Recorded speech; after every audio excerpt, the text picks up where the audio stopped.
There is a lot of confusion on the left, and you heard it at the top of the show, over why Donald Trump is winning on the crime issue. But you really don't have to look any further than my hometown of St. Louis. Last year's murder rate was around 54 per 100,000 residents. It's one of the highest in the country. It is double Chicago. It is on par with many of the most violent countries in the world. And now an accused cop killer in St. Louis is out on just a $5,000 cash bond. Back in 2008, Demond Taylor was an off-duty campus cop heading to pick up his sons. He sat at a stoplight, gunshots rang out, and killed him in the car he was there. Demond's killer was never found, leaving the case cold for 17 years. But 3 witnesses have come forward over the years, naming Brandon Levy as the shooter. They say he murdered the off-duty cop by mistake, thinking he was a rival gang member. Brandon was finally arrested last weekend, but only to go free days later.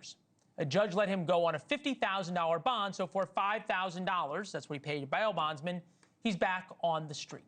Former St. Louis County Police Chief Tim Fitch is with us now. Chief, I feel like we keep talking in these circumstances. I can't imagine why anyone seeing that would either A, want to sign up to be a cop or stay a cop in St. Louis. And you're right, Leland. In the city of St. Louis, keep in mind, they've elected all Democrats since 1945. Think of that, 1945, all Democrats, and they've lost 67% of their population since then. So we continue to see this spiral down. Now, the governor of Missouri, who's a Republican, has taken over the police department in the city of St. Louis. So this is new.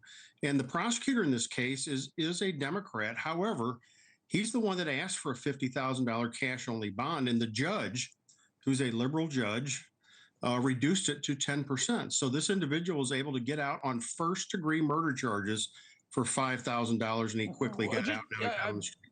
My mind is blown, though, that a prosecutor who's supposed to be in the business of protecting the citizens, why there would be bail for first-degree murder, much less first-degree murder of a police officer, why that's even an option.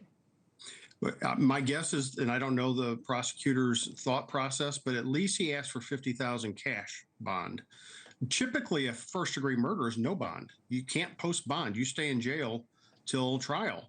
So they did ask for a bond, and then the judge turned around and reduced it to 10% of $50,000. That's how he was able to get out. And you wonder why we have the problem in these blue cities. Yeah, the prosecutor put out a statement saying that they don't comment on pending cases. Big surprise to hide behind. But this is an interesting point, and we asked Steve Cortez about this earlier.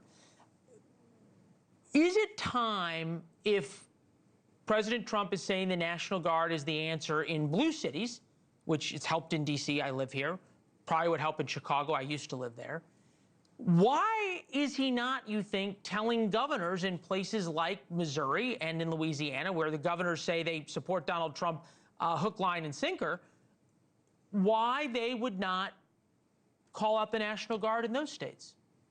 That's a good question. What I would say, President Trump, if you're watching tonight, please bring your troops to St. Louis. We need the help in the city. Well, you wouldn't even need his troops. You could do it with Missouri National Guardsmen ordered by the governor, and there's not anything anybody can say about it. Yeah, well, one thing he did do was increase the number of FBI agents that we have assigned to St. Louis. So that's already happened, and that's happening as we speak. So we're going to see more federal law enforcement officers in the St. Louis region, which is very welcomed. Yeah, let me just ask you this. You were a police officer for a long time. You were obviously the chief. Would you advise anyone to sign up to be a cop in St. Louis right now? Yes, and I'll tell you why. We need them. We need them to keep as safe as we can. The last thing I would do is tell people not to be a police officer and protect their community. So yes, I will continue to encourage people to sign up to be a police officer. It's a great career. I've done it for 35 years, and I think that we need good people to do that and step forward. Yeah, well, there was a good man, Demond Taylor, the victim in this case. Definitely. And now obviously sort of emblematic of the problems in St. Louis. Tim Fitch, thank you as always. Thank you for watching. Subscribe below and download our NewsNation app right now on your phone, and you will get fact-based, unbiased news for all Americans.